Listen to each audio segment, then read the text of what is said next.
Let me paint you a picture. And through a lens of non-judgmental curiosity, acknowledge if what I'm about to share with you feels familiar. Notice what comes up for you, what you feel in your body right here, right now, where your mind goes as you listen in. You show up at the course with 3 of your great friends. You're the glue guy. The vibes are good. You're cracking jokes. You're the easiest guy in the group to play with. You let someone play through, even though it breaks your rhythm. You don't take your full pre-shot routine because you don't want to be that guy, the one holding everybody back or slowing the pace of play. You rush a putt because everyone's already lining up behind you. You wave off a questionable ruling instead of asking for clarification. And ultimately, you constantly find yourself defaulting to, we're just out here having fun. Yet, when the round's over, you're frustrated. Because here's the quiet truth you don't say out loud. You do care how you play, how well you play, how you perform. You do want to shoot lower scores. You do want to be taken seriously. But somewhere along the way, being liked became far more important than being great. And this doesn't just show up on the golf course. It shows up in business, in leadership, in relationships, in the way you soften your standards so other people don't feel uncomfortable around your ambition. Today's episode is for the guy who's tired of being liked and ready to be respected by both others and, most importantly, himself. What's up, fellow golfer? How's that for a start? Welcome back to another episode of the Scratch Golfer's Mindset Podcast. I'm your host, Paul Salter, the golf hypnotherapist. Incredibly grateful you're listening in. We're coming up on around 120 or so episodes, and it just amazes me the continuity, the consistency, the loyalty of so many of you listening, especially those of you who either started listening from day one or went back and started from the beginning. I mean, this has been an incredible journey for the podcast as a whole. It's been an incredible reflection of my growth, my life, my learning lessons, my progress, successes, and failures the past, what are we coming up on, 19 months or so? Thank you. Thank you for listening. Thank you for continuing to show up, not for me, but for fucking you. You matter. Your goals matter. You're not alone in navigating those voices of ambition, those feelings of being misunderstood, alone, delusional. You're in the right place because this, in reality, is a personal development podcast disguised as a scratch golfing mindset podcast. You get benefit in all areas of life for tuning in. So kudos to you. Let's return to discussing the likable loser. That's the term. And I'm not going to take credit for this term. This actually came from a client of mine who, like you, has some strong patterns and tendencies of avoiding conflict, being the nice guy, wanting to maintain the peace. And he actually gave this part of him that encompasses all of those characteristics a name, the likable loser. And I'm running with it because today's conversation is at the intersection of people pleasing, conflict avoidance, a deep need to be liked, accepted, and belong. Did I say noble avoidance? I did. Yeah. It's all of this wrapped into one. So we're going to give it a name. The umbrella, if you will, that encompasses all of these parts, the likable loser. So shout out to my client for that. Appreciate that. And even before we dig in, I think that's even in and of itself, there's a nugget there. When you can label the emotion you're feeling, When you can give a part of you behaving in a way that's not congruent with who you want to be a name, you create literal and metaphorical space between that emotion or that part of you, which makes it makes it easier to manipulate, to take back the power and control of. So for an example, if you're constantly feeling this underlying tension, your chest is tight, your breathing is shallow, and you're able to expand your emotional vocabulary and identify, I feel anxious right now. Notice how I didn't say I'm an anxious person, just I feel anxious right now. We create a label, we create some distance, and that distance allows you the opportunity to invite in curiosity. Why do I feel this way? What just happened that might be influencing why I feel the way I feel? And then we can go down the reflective and curiosity rabbit hole to gain clarity and an understanding to reclaim peace, presence, and control. Similarly, if you are someone who was very last minute, constantly running late, gets projects done at the deadline, it might be safe to say that there's a part of you that is prone to procrastination. There's a part of you who is a massive fucking procrastinator. Again, once you label it like, whoa, that's not me. That's not how I want to handle a deadline, especially for a big project or a big goal that I've been working so hard on that's going to include and benefit so many. And you notice this pattern, give it a name. There's a part of you that procrastinates. Give it a more creative name if you wish. All of this is a collection, a reflection of transformational tools. This creating space allows you to take back power, invite in curiosity, identify, acknowledge, and then begin to accept the current pattern, the current part of you that's running the show, which serves as a springboard to do the work necessary to unlearn that behavior, relinquish the power, and take that energy and build the belief, the behavior you need to be aligned with this next best version of you. Bit of a tangent, a productive one, if I say so myself. So let's dig in. This likable loser. He's not lazy. He's not unmotivated. He's not incapable. If you're identifying with those first couple of minutes and who I described, let me be very clear. You're not lazy. You're not unmotivated. You're not incapable. You are, however, over-indexed on approval. The likable loser is the man who sacrifices his standards, edge, and ambition in order to remain accepted, easy, and socially safe. Again, the likable loser is the man who sacrifices his standards, edge, and ambition in order to remain accepted, easy, and socially safe. He's the nice guy. He avoids conflict. He avoids intensity. He avoids anything that might separate him from the group. He's a shell of himself. He's developed a habit of playing small. Where do you see yourself in this persona? I have a feeling it resonates on many levels. And the likable loser, you encompass all of these characteristics I've described, not because you don't want more, but because wanting more once made you feel unsafe. So allow me to share a few examples of where the likable loser shows up, how he shows up on and off the golf course. And then we'll dig in from there.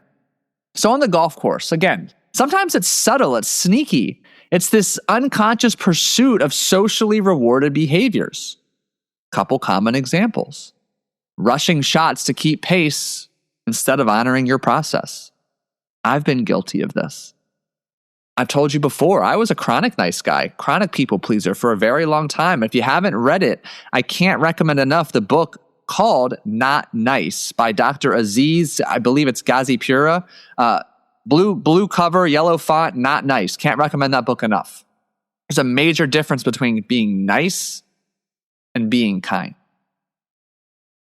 The likable loser shows up on the golf course by avoiding full routines because you don't want to look serious, by socially drinking but having 1 to 2 more than everybody else, downplaying bad rounds with humor instead of accountability. This one really frustrates me. Like the degrading sense of humor, the kicking yourself down in the name of avoiding conflict, diffusing tension, laughing at yourself. Like hey, I am all for laughing at yourself, but if it's a pattern of selling yourself short or crippling yourself, it's not fucking working for you. The likable loser shows up in the form of avoiding competitive rounds because, well, I'd rather just be there to have fun. Never fully owning your desire to be great. This one breaks my heart. You have greatness within you. Own it, acknowledge it, accept it, fuel it. So as a result, on the golf course, your persona, your role in the group is you become fun to play with, easy to be around, and non-threatening. Quietly, however, you remain stuck, frustrated, angry, agitated, disappointed, regretful, shame, on and on. So how's the likable loser show up away from the course? Because remember, this identity, it doesn't clock out when the round ends. You bring your whole self to the course. In business, this version of you shows up by underpricing your services, saying yes to everybody who wants to work with you. I did this for a while, really early on in my nutrition coaching career in particular. It was always a green light. I would work with anybody at any time, all the time, because it was all about money, because money was heavily equated to my self-worth at the time. And I ran myself ragged, burnt out, overwhelmed, into the ground, working 70, 80-hour weeks at a time for many, many years. The likable loser shows up not enforcing boundaries with clients and employees, with family members, friends, with yourself, by avoiding hard conversations, staying quiet in rooms when you should speak up, choosing harmony over honesty. You may tell yourself, I don't want to rock the boat. I don't want to come across as arrogant. Well, I don't want people to think I've changed. So you don't fucking change. And somewhere along the lines in your past, I've seen this with many clients. As you've continued to develop the core identity of the likable loser, specifically in a competitive environment, something that's fueled and accelerated the development of this identity has been your relationship with winning, your relationship with success. And many people have an unconscious or maybe a conscious awareness around the belief that winners are assholes. Those who have tremendous success, financially or otherwise, they're jerks, they're assholes. And maybe this is what society imprinted upon you. Maybe it's what your parents imprinted upon you. Or maybe it's just through your life experiences to date. There is this belief operating in the background. And let's be candid, society tries to cram this belief down your throat. I still remember there was a polarizing podcast episode. If you're familiar with Andy Frisella, founder and CEO of First Form, he used to have a podcast, which actually I did just see he's bringing it back. It was called the Motherfucking CEO podcast, the MFCEO. Or maybe it was on his other podcast called Real AF. I don't know. Regardless, you can find it because the theme of this is literally 100 to 0. And he made a whole hashtag. There's a whole social movement around it, but that's not the point. Why this episode and conversation was so divisive is because it talked about, and don't quote me on the details here, I believe a high school basketball game in which a team beat another team 100 to 0. Literally 100 to 0. One of the teams did not make a single basket, score a single point. And then invited in conversation around, let them score, participation, winning is mean. What are they going to learn about life? Yada, yada, yada. And it was divisive because you have people on one side like, fuck yeah, winning is everything. Winning is great. And then you had all the nice guys on the other side. Oh, but you should have let them score. Let them get some points. Don't talk about this more. They're already upset. Polarizing. And that sticks with me because it really does give you some insight around your current belief.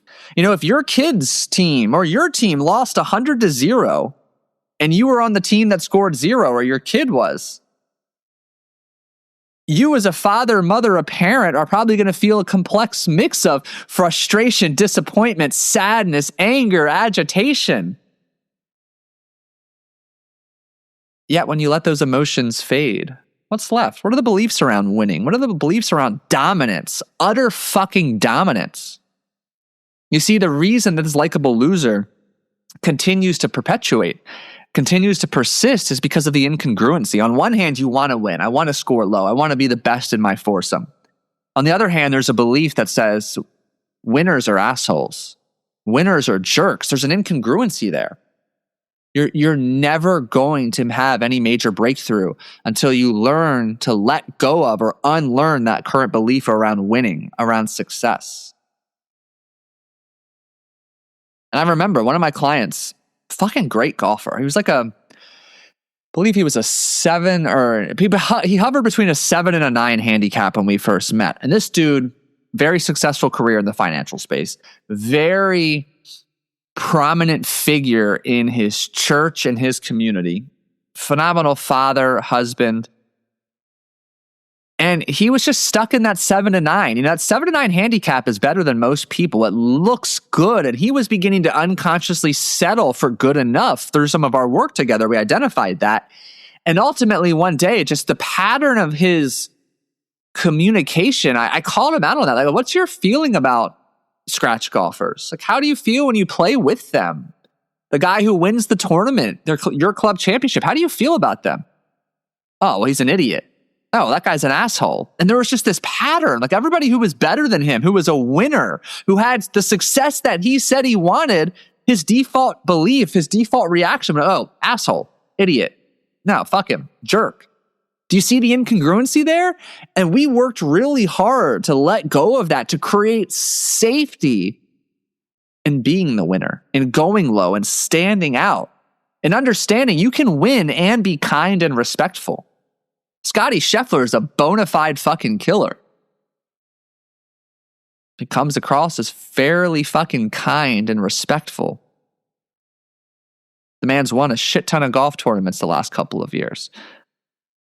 So that client's just a wonderful example. As a result, his handicap dropped to a 3 this past season. He won a lot. Pretty fucking cool. Pretty fucking cool. So coming back to the likable loser, like all of these patterns of thinking, feeling, believing, and behaving are rooted in safety. The likable loser exists for a reason, for belonging, for safety, for connection, for acceptance. So this pattern perpetuates and shows up as being agreeable, low maintenance, easy, blending in. And for a while, or for a big chunk of your life, this part of you helped you stay connected. It keeps you safe. But here today, it's fucking costing you. It's holding you back from your potential. It's preventing you from going all in, from admitting, owning, and embracing your ambition, your tenacity, your goals. The cost isn't just strokes or revenue. It's self-trust, self-respect, integrity, inner peace. You feel friction when your results don't match your effort. You feel friction when your ambition outgrows your identity. And you know you're capable of more, but you keep playing small. That tension you feel, that frustration, if you felt triggered the last 20 minutes, good. Remember, your triggers are your teachers. All of these collective experiences aren't a sign of failure. They're a sign that your next identity is trying to emerge. So another common pathway I've seen the likable loser emerge, and I see this very often, it's incredible, is golf is a sport. To play a sport, or one who plays a sport, is an athlete. If you grew up identifying as unathletic, not an athlete, you are severely capping your potential on the golf course. And a handful of clients instantly come to mind, but there's one in particular. This guy, brilliant. Self-described, and I would echo and validate the description, massive data nerd. And, he's got a great life, lives way up in the Northeast, golfs up there while the weather's nice, has property down here in Florida, golfs and comes down here for a couple of months. He's an avid golfer. And when we were working together, he came to me, his handicap was about a 20. Yet he was golfing once, twice a week, getting a little bit of practice in here or there. Obviously, we cleaned up a lot of those habits and performance metrics and minimum effective dose to become better. But what's so interesting is, he's very high up in his company. He's handling multi-million-dollar deals and transactions. He loves the numbers of it all, loves the data, very analytical. As you might also be able to imagine, growing up, he was bullied relentlessly. He was the nerd. He wasn't coordinated. He had no balance, no speed, no strength. And he tried to play sports, but further creating an uphill climb as his parents weren't athletic. They actually never pushed him to do sports. He did this under his own volition, wanting to find friends, again, to belong, to fit in. Yet he didn't have a mentor, somebody to help him practice or understand what he could do outside of the 60-minute structured practices of youth sports. Candidly, he kind of floundered throughout youth sports in elementary, middle, and high school. He never saw himself as athletic. His brain, his wit, his analytical mind is what helped him get by and have the success he's had in professional terms. He loves golf. There's a part of him that recognizes that golf doesn't demand the same strength, power, speed that a sport like basketball or football or ice hockey might demand. So it feels more doable. However, he's begun to run into this conscious limitation. Well, I'm not an athlete, which dims his consistency in putting in the time in the gym to build his strength, his mobility, work on his balance, his coordination. He's an older gentleman, mid to late 50s at this point.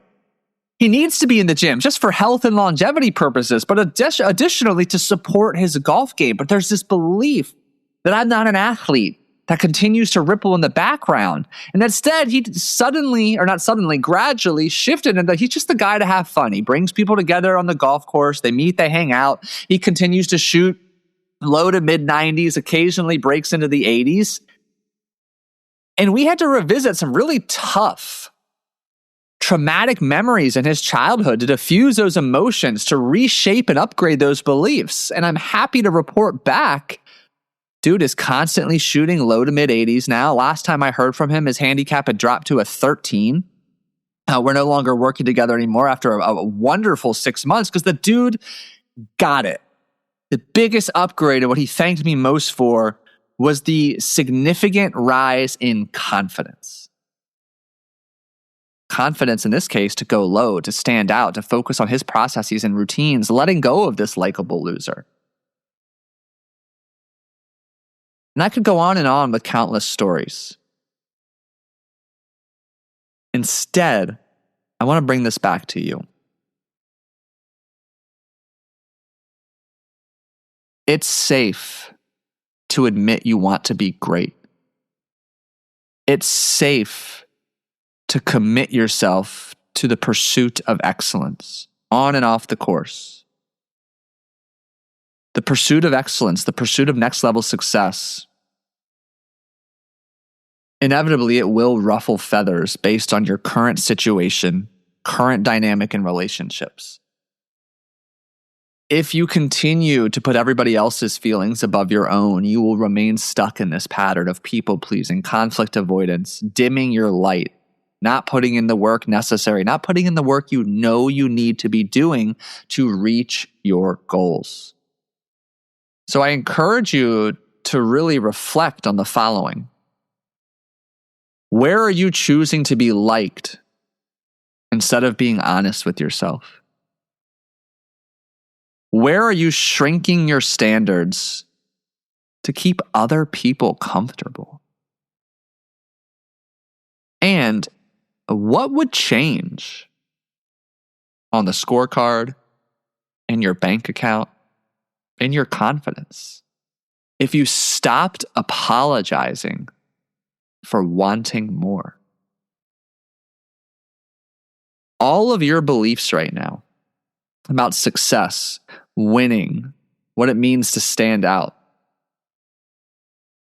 at one point in time, they were developed to help you adapt, to help you belong, survive socially, avoid rejection. But these beliefs and the patterns that perpetuate as a result are outdated. Think of them as outdated software. And the upgrade here, listen very carefully to this, doesn't require trying harder, doing more, becoming harder. It requires being truer, giving yourself permission to be authentically you. You can go low, you can win club championships, you can win on the PGA Tour without being a jerk, without being an asshole. You can be kind. Most importantly, what I wish for you, and I wish you the courage to pursue this, is be true to yourself. Take aligned action that is authentic to who you are. Go through your routine. Back away from the shot. Slow down. Think. Reflect. Grow. Speak up. Be confident. Be unapologetically you. Thank you so much for tuning in to another episode of the Scratch Golfer's Mindset Podcast. Hey, if this message resonated with you, first and foremost, I'd love to know. Shoot me a message on Instagram at the Golf Hypnotherapist. Share this episode with a friend. Share it with the Likeable Loser in your group. Listen to it again. And start digging in to understand where, why, and how these beliefs, these patterns emerged. And you know, I am a big proponent of asking for help accelerates results. If you're sick and frustrated of being stuck in this pattern on and off the course, let's talk. Use the link in the show notes to schedule a mindset and performance coaching discovery call with me. I'd love to have that conversation. Have a fantastic day. Have a strong finish to the year. Enjoy your week. I'll catch you on Thursday with another phenomenal guest episode and speak to you then.